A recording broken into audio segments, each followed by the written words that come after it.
31 அதிகாரம்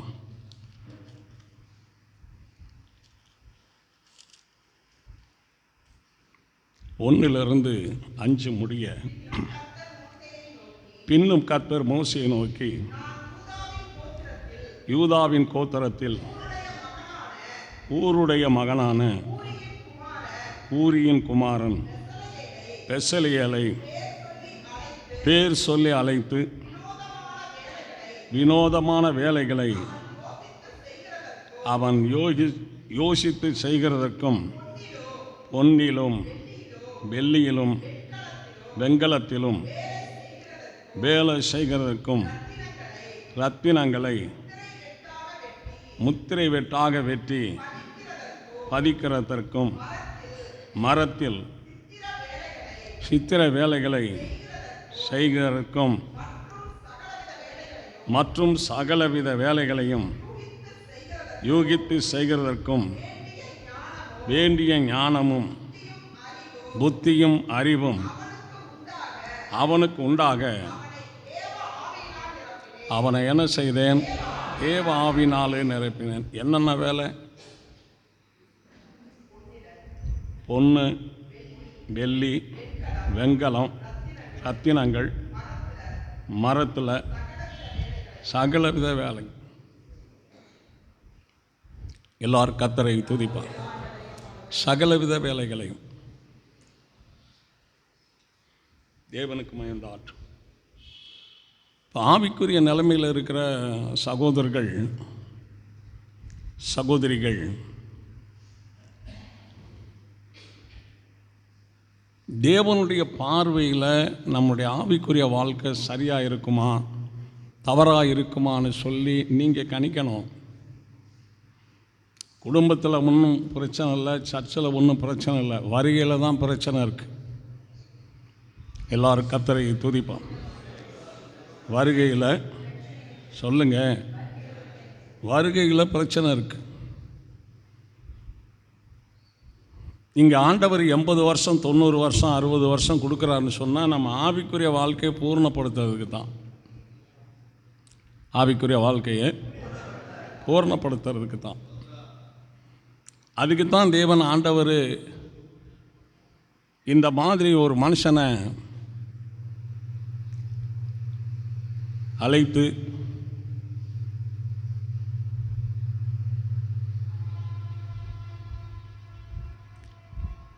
மேலார் கர்த்தரை ஸ்தோத்திரிப்பார். அழைத்து தன்னுடைய வேலைக்கு, எதுக்கு? தன்னுடைய வேலைக்கு, ஆசரிப்பு கூடாரம் ஸ்தாபிக்கப்படுவதற்காக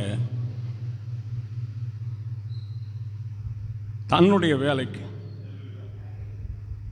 எல்லாரும் கர்த்தரை துதிப்பான். எனக்கு ஒரு வேலை தான் தெரியும், 2 வேலை தெரியாது எனக்கு, அப்படி அல்ல. பெசலியேல் பொன் வேலை, வெள்ளி வேலை, வெண்கல வேலை, ரத்தினங்கள் வேலை, மரத்து வேலை, சகலவித வேலைகள்.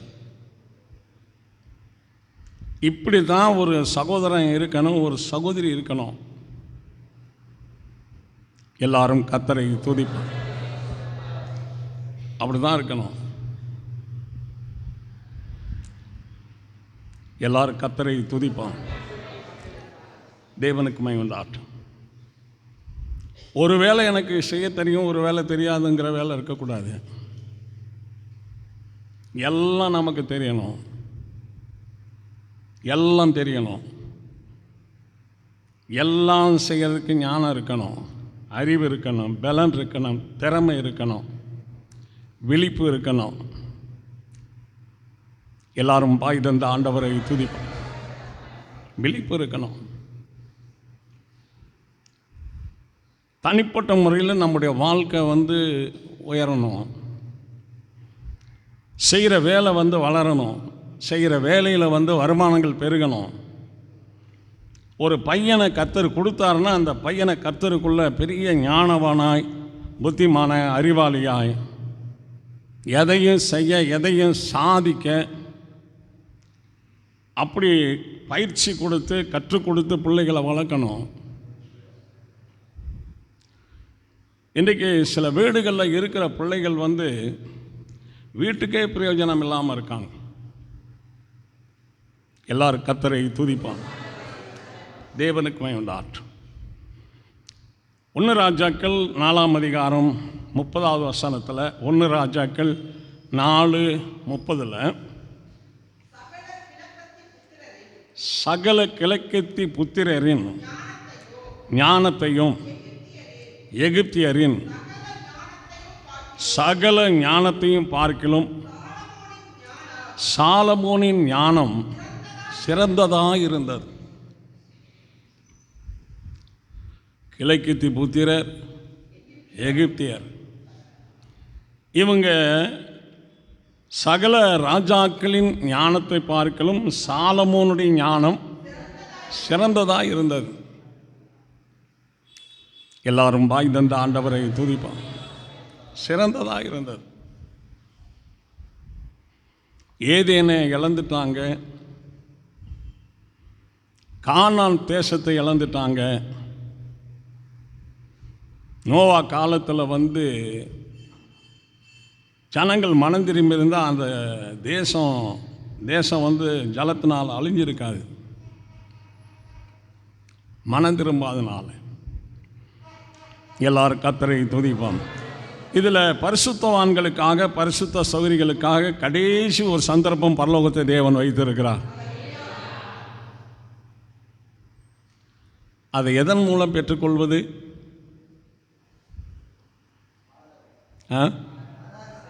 என்ன? ஆராதனை செய்கிறதுனால, வாழ்கிறதுனால தான் பரலோகத்துக்கு போக முடியும். தண்ணி போட்டுட்டு கூட உட்காந்து ஆராதனை செஞ்சுட்டு போகலாம். கரங்களை உயர்த்தி ஆண்டவரை துதிப்போம். கரங்களை தட்டி எல்லாரும் ஆண்டவருக்கு நன்றி செலுத்துவோம். ஆமென்.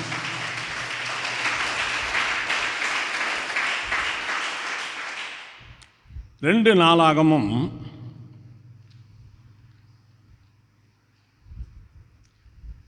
9ஆம் அதிகாரம்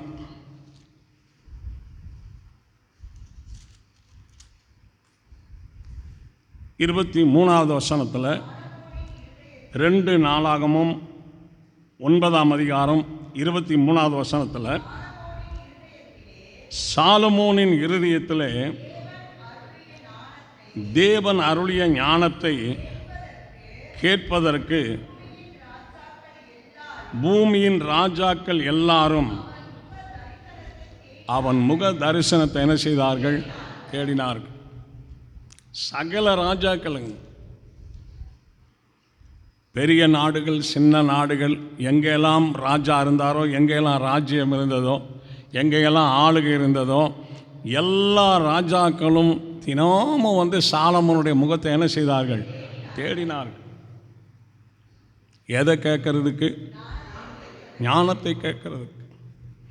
இந்த சாலமோனுக்கிட்ட இருந்த ஞானத்தினால என்ன மேன்மைன்னு கேட்டிங்கன்னா, 24 வருஷம் அவரவர் காணிக்கை ஆகிய வெள்ளி பாத்திரங்களையும், பொன் பாத்திரங்களையும், வஸ்திரங்களையும், ஆயுதங்களையும், கந்த வர்க்கங்களையும், குதிரைகளையும், கோவேறு கழுதைகளையும் கொண்டு வருவார்கள். சாலமோனுக்கு 4000 குதிரை லாயங்களும் ரதங்களும் இருந்தன. 12000 குதிரை வீரரும் இருந்தார்கள். அவைகளை ரதங்கள் வைக்கும் பட்டணங்களிலும் அவர்களை எருசலேமில் தன்னிடத்திலும்.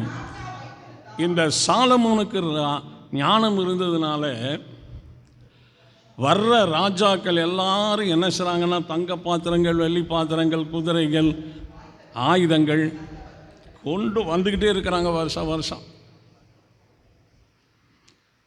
ஒரு சகோதரனுக்குள்ள ஞானம் இருந்துச்சுன்னா, ஒரு சகோதரிகளுக்குள்ள ஞானம் இருந்துச்சுன்னா, அவங்க கண்டிப்பாக உயர்வை அடையாமல் இருக்கவே மாட்டாங்க. எல்லாரும் கர்த்தரை துதிப்போம். இப்போ என்ன வேணும்? ஞானம் வேணுங்க. ஒரு மனுஷனா வீட்டில் இருப்பாங்க, ஞானம் இல்லாத மனுஷனால் ஒரு நயா பைசா வருமானம் இருக்காது, பிரயோஜனம் இருக்காது. ஒரு சகோதரி இருப்பாங்க, ஒரு பிரயோஜனம் இருக்காது, அவங்க மட்டும்தான் இருப்பாங்க. அங்கே வாழ்க்கையில் ஒரு கனம், ஒரு உயர்வு, ஒரு மேன்மை, ஒரு அந்தஸ்து, எல்லாரும் பாய் தந்த ஆண்டவரை துதிப்பாங்க. இப்போ இன்றைக்கு ஆண்டவர்கிட்ட என்ன கேட்கணும்? தேவனே, நீர் எனக்கு என்ன செய்யும்? ஞானத்தை தார். அவர்கள் ஆவிக்குரிய வாழ்க்கையில் பலகீனமாக இருக்காங்க, பிள்ளைகள் ஆவிக்குரிய வாழ்க்கையில் கீழ்த்தரமாக நடத்திக்கிட்டு இருக்கிறாங்க. ஒரு 50 வருஷங்களுக்கு முன்னாடி ஆவிக்குரிய சபை இருந்ததுக்கும் இன்றைக்கு இருக்கிறதுக்கும் நிறைய வித்தியாசங்கள் இருக்கு, நிறைய வித்தியாசங்கள் இருக்கு. அன்றைக்கு இருந்த ஜனங்களுக்கு இருந்த தெய்வ பயம் இன்றைக்கு இல்லை, அன்றைக்கு இருந்த பக்தி இன்றைக்கு இல்லை, அன்றைக்கு இருந்த பயபக்தி இன்றைக்கு இல்லை, அன்றைக்கு இருந்த ஒழுங்கு இன்றைக்கு இல்லை, அன்றைக்கு இருந்த முன்மாதிரியான ஆவிக்குரிய வாழ்க்கையின் சாட்சி இன்றைக்கு கிடையாது. எல்லாரும் பாய் தந்த ஆண்டவரை துதிப்பார். தேவ சித்தம் செய்கிறவர்கள் குறைந்து சுய இஷ்டமாக, சுய சித்தமாக, சுய விருப்பமாக வாழ்கிறவங்க, நடக்கிறவங்க, ஜீவிக்கிறவங்க நிறையா வளர்ந்துட்டாங்க கிறிஸ்தவ மார்க்கத்துக்குள்ள. எல்லாரும் பாய் தந்த ஆண்டவரை துதிப்பார். ஆதியாமம் 41:39, ஆதியாமம் 41:39, பின்பு பார்வோன் யோசேப்பை நோக்கி, தேவன் இவை எல்லாவற்றையும் உனக்கு வெளிப்படுத்தி இருக்கிறபடியால் உன்னைப் போல விவேகமும் ஞானமுள்ளவன் வேற ஒருவனும் இல்லை, வேற ஒருவனும் இல்லை. உன்னை போல ஞானமுள்ளவன் சொல்லுங்க, வேற ஒருவனும் இல்லை, வேற ஒருவனும் இல்லை. எல்லாரும் கர்த்தரை துதிப்பான். தாவீது ராஜாவுடைய குடும்பத்தில் சாலமோன் ஒரு ஞானமுள்ள மகனாய் பிறந்தார். யாக்கோப்புடைய குடும்பத்தில் 12 பேருக்குள்ள யோசேப்பு ஞானமுள்ள மகனாக இருந்தார். எல்லாரும் வாய் தந்த ஆண்டவரை துதிப்பான். 40வது வசனத்தில், நீ என அரமனைக்கு, இப்போ பார்வோனுடைய அரமனைக்கு வந்து யோசேப்பு அதிகாரின்னு சொன்னால், யோசேப்புடைய அழகில் வந்ததா, உழைப்பில் வந்ததா, ஞானத்தில் வந்ததா? இன்றைக்கி நமக்கு அந்த ஞானம் இருந்தால் ஒரு மேன்மை இருக்குமே. சகோதரர்களாக இருந்தாலும் சரி, சகோதரிகளாக இருந்தாலும் சரி, கரங்களை உயர்த்தி ஆண்டவரை சோதரிப்போம். கரங்களை உயர்த்துனா உயர்த்தணுங்க, அதுதாங்க கீழ்ப்படுதல். எல்லாரும் பாய் தந்த ஆண்டவரை சோதரிப்போம். தேவனுக்குமை உண்டாற்றும்.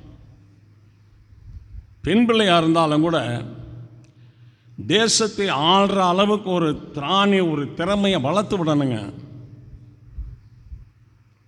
தேசத்தில் எல்லாரும் பாய் தந்த ஆண்டவரை துதிப்பாங்க. நல்ல கரங்களை தட்டி தேவனுக்கு நாம் நன்றி செலுத்துவோம்.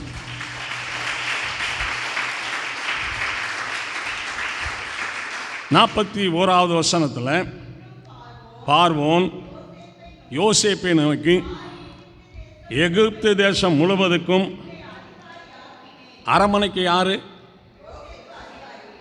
தேசம் முழுவதுக்கும் யாரு? எதனால் வந்தது? ஞானத்தினாலங்க, ஞானத்தினால. இன்னைக்கு ஞானமாக இல்லாதனால சிலர் கையில் கிடைச்ச வாழ்க்கையை கூட என்ன செஞ்சுறாங்கன்னா இழந்துடுறாங்கங்க. கையில் கிடைச்ச வாழ்க்கையை கூட இழந்துடுறாங்க. சிலர் தெய்வத்தையே இழந்துடுறாங்க, சிலர் பரலோகத்தையே இழந்துடுறாங்க, சிலர் ஜபத்தையே இழந்துடுறாங்க, சிலர் ஆராதனையை இழந்துடுறாங்க. ஆதியில் செய்த ஆராதனை அநேகர் செய்யறதில்ல. எல்லாரும் பாய் தந்த ஆண்டவரை துதிப்போம். சபை எது வரைக்கும் நடக்கும்? ஆண்டுடைய வருகை வரைக்கும் தான் சபை நடக்கும். ஆண்டோடைய ரகசிய வருகை முடிஞ்சிருச்சுன்னா அப்புறம் சபை நடக்காது. அதுக்கப்புறம் நடக்கிற சபையினால் எந்த பிரயோஜனமும் கிடையாது. ஒரு அள்ளி சொல்லுவோமா? அதுக்குள்ள பரலோகத்தை பிடிக்க நாம் என்ன செய்யணும்? பரலோகத்தை பிடிக்க நாம் என்ன செய்யணும்? கரங்களை உயர்த்தி ஆண்டவரை துதிப்போம். எல்லோரும் வாய் திறந்தனால கர்த்தரை சோதரிங்க. ஸ்தோத்திர பலியிடுகிறவன் அதை கூட செய்யாமல் உட்காந்துருந்தோம்னா எப்படி ஆகிறது?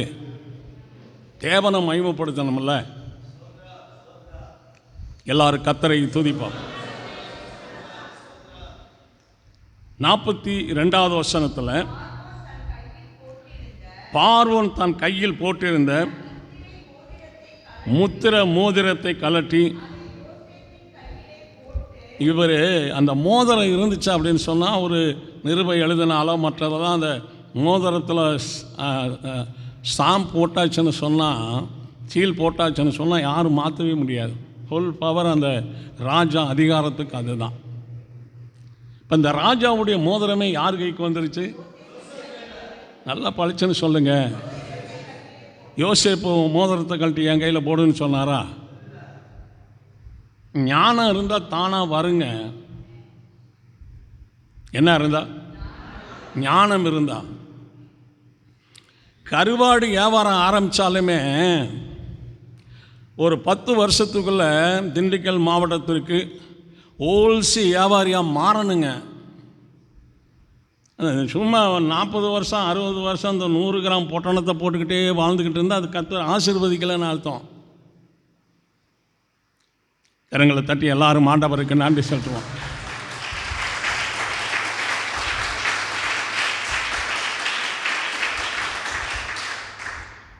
குடும்பம் மனுஷருடைய பார்வையில் நடத்துறது குடும்பம். ஆனால் ஆவிக்குரிய வாழ்க்கை தேவனுடைய பார்வையிலே வாழ்வது. ஆமேன் சொல்லுங்க. யார் வீட்டில் யார் கர்த்தருக்குன்னு வாழ்கிறான்னு ஆண்டவருக்கு தெரியும். யோசேப்பு ஒருத்தர் மட்டும் வாழ்ந்ததுனால பாருங்கள், தேசம் முழுவதுக்குங்க, இந்த இந்தியா தேசம் முழுவதுக்கும் ஒரு மனுஷன் அதிகாரின்னா எப்படி இருக்கும்னு யோசிச்சு பாருங்களேன். எப்படி இருக்கும்? ஆராதனை செய்கிறதுனால மாத்திரம் நம்ம ஒரு பெரிய கர்த்தர்கிட்ட ஒரு பெரிய லெவலில் நம்ம போய் எதுவும் கேட்டு வாங்கிட முடியாது. அந்தரங்கத்தில் நம்ம பரிசுத்தமாய் தேவனுக்கு முன்பாக வாழணும். அந்தரங்கத்தில் பார்க்குற பிதா வெளியரங்கமாய் பலனளிப்பார். ஏன்னா மனுஷனுக்குள்ள வெளியரங்கமான ஒரு வாழ்க்கை இருக்குது, அந்தரங்கமான ஒரு வாழ்க்கை இருக்குது. ஒரு மனுஷன் நல்லா வாழணும், ஒரு சகோதரி நல்லா வாழணும்னா நல்ல எண்ணமே 24 மணி நேரமும் நம்ம தலையில் இருக்கணுங்க. கெட்ட எண்ணம் இருந்துச்சுன்னா கர்த்தர் விலகிடுவார். அடுத்தவங்களுக்கு கெடுதல் செஞ்சோம்னா விலகிடுவார். அடுத்தவங்க தொழிலுக்கு, குடும்பத்துக்கு, குடும்பத்தாருக்கு, ஆடுகளுக்கு, மாடுகளுக்கு, வயல்வெளி நிலங்களுக்கு ஒரு எல்லை சொல்லவுமா? ஆண்டவர் சொன்னார், நீ நன்மை செய்தால் மேன்மை இல்லையோ, மேன்மை இல்லையோ. இறுதி நாள் வரைக்குமே கர்த்தருடைய பார்வையில் தவறான வாழ்க்கை வாழ்ந்து நம்ம முடிவடைந்திடக்கூடாது. மனம் திரும்புங்கள். சத்தமாக சொல்லுங்க. ஸ்தோத்திரம். 43 தன்னுடைய 2ஆம் ரதத்தின் மேல் அவனை ஏற்றி தெண்டனிட்டு பணியுங்கள் என்று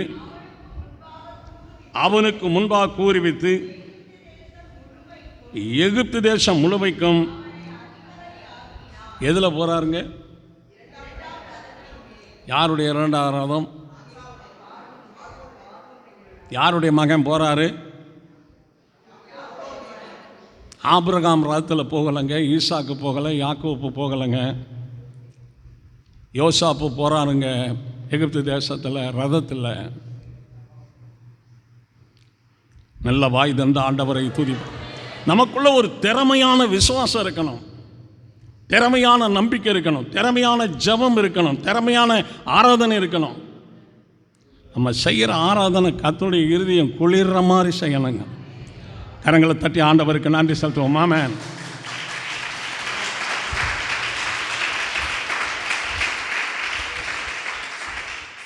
ஒரு வளர்ச்சி உண்டாகணுங்க, ஒரு வளர்ச்சி உண்டாகணும்.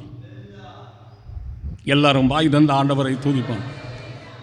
ஒரு சகோதரன் சரீர வாழ்க்கையை சிறப்பாக வாழ்கிறதுக்கு தண்ணியிலேயே ஒரு திராணியை உருவாக்கணும். ஒரு சகோதரி சரீர வாழ்க்கையை வாழணும்னு சொன்னால் தண்ணிலே என்ன செய்யணும்? ஒரு திராணி உருவாக்கணுங்க. நம்ம தான் உருவாக்கணும். ஒரு செடியை நட்டு வளர்க்குறது போல் நமக்குள்ள அந்த திறமையை வளர்க்கணும். பேசுறதுனால வாழவே முடியாதுங்க, செயல்னால தான் வாழ முடியும். அந்த செயலை செய்கிறதுக்கு சிறந்த ஞானம், அறிவு, தைரியம் எல்லா தேவனுடைய பிள்ளைகளுக்கும் இருக்கணும். எல்லாரும் வாய் தந்த ஆண்டவரை துதிப்போம். தேவனுக்கு மகிமை. அது வளர்த்து விடணுங்க. ஒரு பெண் குழந்தை பிறந்துச்சுன்னு சொன்னால் நம்ம வீட்டு வளர்ப்பே வளர்க்கக்கூடாது. மேரேஜ் பண்ணி புருஷன் வீட்டுக்கு போனால் அங்கே இருக்கிற சகல விதமான நல்ல காரியத்தையும், தீமையான காரியத்தையும், மறைவான காரியத்தையும், மறைவாய் பழிவாங்கிற காரியத்தெல்லாம் சால்வ் பண்ணி வாழ்கிறதுக்கு எப்படிங்கிறது நல்லா சொல்லி கொடுத்து ஞானத்தை கற்றுக் கொடுக்கணுங்க. இந்த மாதிரி இந்த காரியத்துக்கு ஃபேஸ் பண்ணணும். எல்லாரும் வாய் தந்த ஆண்டவரை துதிப்போம். பெரிய குடும்பங்களில் மேரேஜ் பண்ணி கொடுக்குற அந்த மேரேஜில் கூட தடுமாற்றங்கள் ஏற்பட்டது.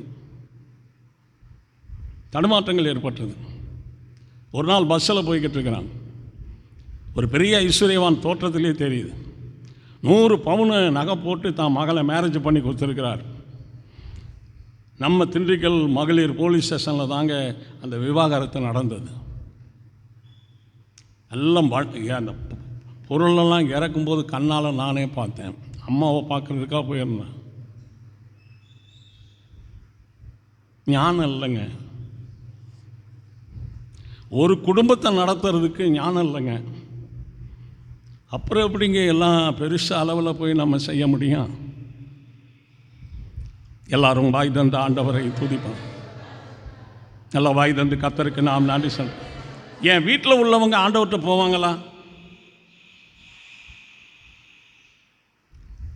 எகிப்திலிருந்து தேவனுடைய கரத்தில் 30 லட்சம் ஜனங்கள் வந்தாங்க. மோசேயுடைய பார்வைக்கு பெரிய சபை தான் கையில் இருக்கிறதா நினைக்கிறார்.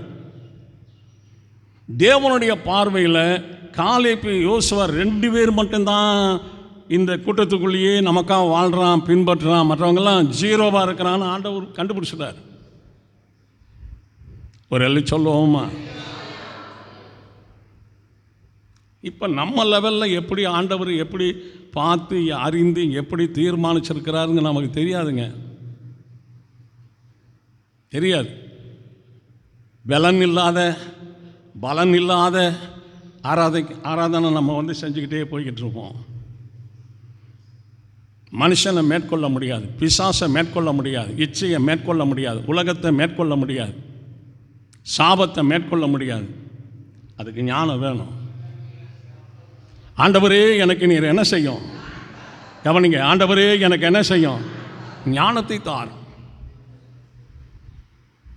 ஞானவானாய் நான் இருக்கணும் ஐயா. ஞானமுள்ள மகளாக இருக்கணும், ஞானமுள்ள மகனாக இருக்கணும். யாத்ராகமம் 35 வேகமாடுங்க. யாத்ராகமம் 35:25 ஞான இருதயமுள்ள ஸ்திரீகள் எல்லாரும்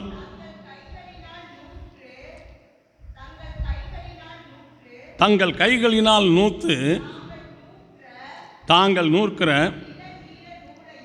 இளநீல நூலையும் இரத்தாம்பர நூலையும் சிவப்பு நூலையும் பஞ்சு நூலையும் கொண்டு வந்தார்கள். எந்த ஸ்திரீகளுடைய இருதயம் ஞான எழுப்புதல் அடைந்ததோ அவர்கள் எல்லாரும் வெள்ளாட்டு மயிரை திரித்தார்கள். ஞான இருதயமுள்ள ஸ்திரீகள் எல்லாரும் பாருங்க, அந்த ஆசரிப்பு கூடாரத்தில் செய்கிற அனைத்து திரைகளையும் நெச எடுக்கிறதுக்கு பலவிதமான நூற்களை நூற்றார்கள். யாரு? எல்லாரும் சொல்லுங்க. ஞான இருதயம் உள்ளவர்கள். ஞான இருதயம் உள்ளவர்கள்.